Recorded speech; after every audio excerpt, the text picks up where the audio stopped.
ایک چالاک آدمی تھا، روزہ نہیں رکھتا تھا، پابندی سے افطار کھاتا تھا، پابندی سے سحری کھاتا تھا.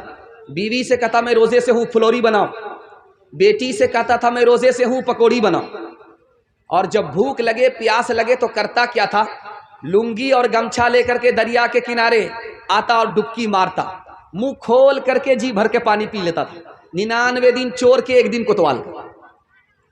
ایک دن پلان کے حساب سے آیا، بھوک لگی پیاس لگی، لنگی پہن کر کے گمچھا اتار کر کے جیسے ہی ڈبکی ماری منہ کھولا، ٹنگڑا مچھلی منہ میں گھس گئی. اوپر کا کانٹا اوپر، نیچے کا کانٹا نیچے، منہ با دیا.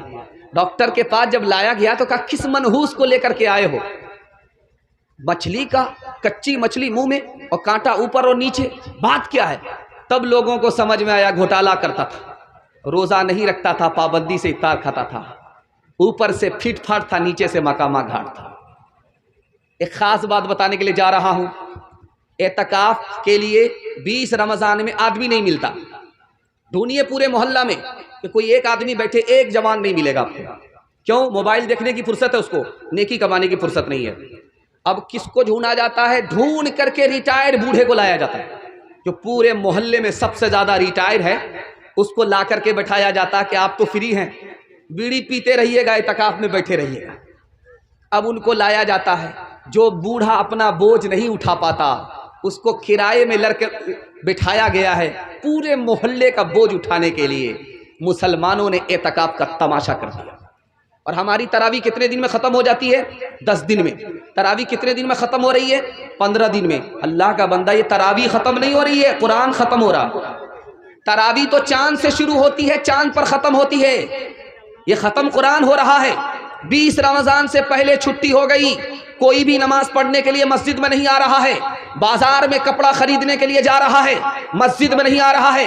رات آئی شب قدر کی 21ویں کو، 23ویں کو، 25ویں کو، 27ویں کو، 29ویں کو، اور یہ بدنصیب اپنے دامن کو نیکی سے بھر نہیں سکا.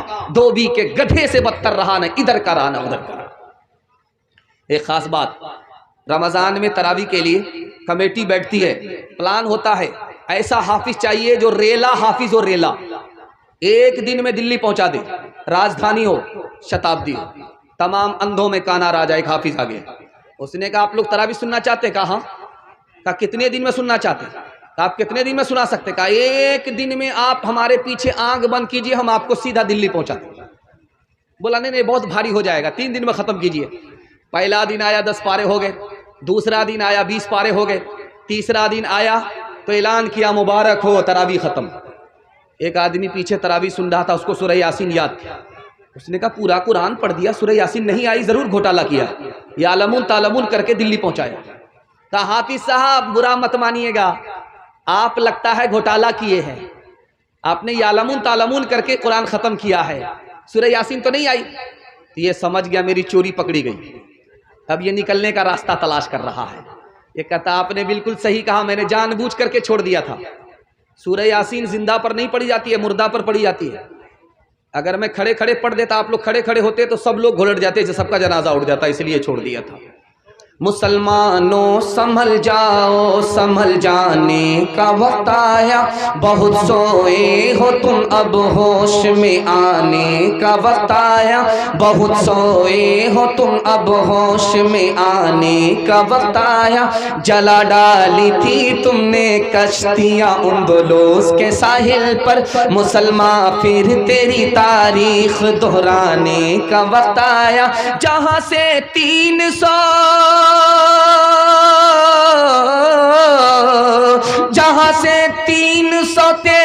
چلے تھے تم مسلمانوں، انہی ماضی کی راہوں پر، انہی ماضی کی راہوں پر پلٹ جانے کا وقت آیا، انہی ماضی کی راہوں پر پلٹ جانے کا وقت آیا. ختم تراویح میں زیادہ ہوں گے، سورہ تراویح میں کم ہوں گے. ہاتھ اٹھائیے انشاءاللہ. یہ دیکھیے ہاتھ اٹھانے والے کہاں ہیں؟ یہ سسرال میں ہے کہ پنڈال میں ہے؟ ذرا انصاف کیجیے. یہ کنیا کے بھی ماموں ہے، دلہا کے بھی ماموں. دھیان سے سنیے گا. دوسری کوتاہی رمضان کے حوالے سے آپ کو سنانے کے لیے جا رہا ہوں. بالکل آپ کا جلسہ نکلنا، آپ نے میرا اتنا دل خوش کر دیا کہ آپ کو دل سے میں دعا دے کر کے جا رہا ہوں، اللہ آپ کے جوان بیٹے کو جائز روزگار عطا فرمائے، جوان بیٹی کے لیے اللہ غیب سے مناسب جوڑے کا انتظام فرمائے۔ دھیان سے سنیے گا دوسرا نمونہ، رمضان کے مہینے میں ہم لوگ روزہ رکھتے ہیں، بھوکا رہتے ہیں، پیاسا رہتے ہیں، اور کب تک رہتے ہیں؟ جب تک سورج ڈوب نہ جائے۔ اور جانتے ہیں ایسا کیوں کرتے ہیں؟ تاکہ ہم کو غریب پر رحم آئے کہ بھوکا آدمی کیسا لاچار ہوتا ہے، پیاسا آدمی کتنا بے بس ہوتا ہے۔ ہم نے روزہ رکھا، صبح سے لے کر کے شام تک بھوکے رہے، پیاسے رہے، اور غریبوں پر ہمیں رحم نہیں آیا، ہمارا روزہ بے اثر ہو گیا۔ اور جانتے ہیں ہم فطرہ کب نکالتے ہیں؟ سیدھے عید کے چاند میں فطرہ نکالتے ہیں۔ اگر غریبوں پر رحم آتا تو آپ پہلے فطرہ نکالتے، اور فطرہ میں آپ کیا دے رہے ہیں؟ ساڑھی دے رہے ہیں، لنگی دے رہے ہیں، گمچھا دے رہے ہیں۔ اگر آپ غریبوں پر رحم کھاتے تو آپ کو پیسہ دینا تھا، پیسہ دیتے، پیسہ میں 50 ضرورت پوری ہو جاتی ہے، لنگی سے دوائی کا مسئلہ حل نہیں ہوتا، گمچھا سے بھوک اور پیاس کا مسئلہ حل نہیں ہوتا۔ اگر آپ غریبوں پر مہربان ہوتے تو جس دن آپ نے اپنے بچوں کے لیے کپڑا خریدا تھا اسی دن آپ کو فطرہ نکال دینا تھا۔ غریب کو آپ آج رمضان پر نوازتے تو اللہ آپ کو سال بھر نوازتا۔ غریب پر اگر آپ مہربان رمضان میں ہوتے تو زندگی بھر خدا آپ پر مہربان ہوتا۔ جانتے ہیں یہ مال کیوں نہیں نکلتا؟ غریبوں کے لیے، بچوں کے لیے ہم ہر فرمائش پوری کرنے کے لیے تیار ہیں، لیکن غریبوں کے لیے پیسہ کیوں نہیں نکلتا؟ جانتے ہیں اس کی وجہ یہ ہے، ہم کو پیسے سے محبت ہے، اولاد سے محبت ہے، بیوی بال بچے سے محبت ہے، اور ہم کنجر اور کنجوس اور مکھی چوس ہو چکے۔ اس لیے غریبوں کے لیے ہاتھ جیب میں تو جاتا ہے لیکن جیب سے پیسہ لے کر کے باہر نہیں نکلتا۔ ایک مثال پر پیغام ختم کر رہا ہوں، بہت دھیان سے آپ اس کو سنیے گا۔ فقیر کے پاس کون سی دولت ہے؟ امیر کے پاس یہ روپیہ پیسہ ہے، آپ نے دیکھا جھولی بھر دی گئی، مسجد کا تعاون تھا، جھولی بھر دی گئی۔ اللہ اس مسجد کو آباد رکھے، آپ کو بھی اس مسجد سے محروم نہ فرمائے۔ یہ پیسہ امیر کے پاس ہوتا ہے، اور غریب کے پاس کون سی دولت ہوتی ہے؟ آپ کا دل بہت مضبوط ہوگا، آپ غریب کو کبھی انگلی نہیں دکھائیں گے، غریب پر آپ مہربان ہوں گے۔ غریب کے پاس جو دولت ہوتی ہے وہ امیر کے پاس بھی نہیں ہوتی۔ اللہ تعالیٰ جب غریب کو بلائے گا قیامت میں تو بولے گا میں تم کو جنت میں بھیج رہا ہوں، لیکن ایک سوال کا جواب دو، دنیا میں جب تم بھوکے تھے تو کھانا کون کھلاتا تھا؟ دنیا میں جب تمہارے پاس کپڑا نہیں تھا تو کون پہناتا تھا؟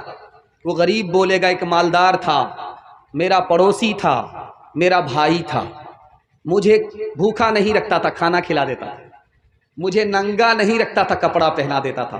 اللہ فرمائے گا او غریب میں تم کو جنت بھیج رہا ہوں، اکیلے مت جاؤ، اس امیر کو بھی ساتھ میں لے کر کے جنت میں جاؤ۔ غریب کے پاس جو دولت ہے وہ امیر کے پاس نہیں ہے، خود جنت میں جائے گا، امیر کو جنت میں لے کر کے جائے گا۔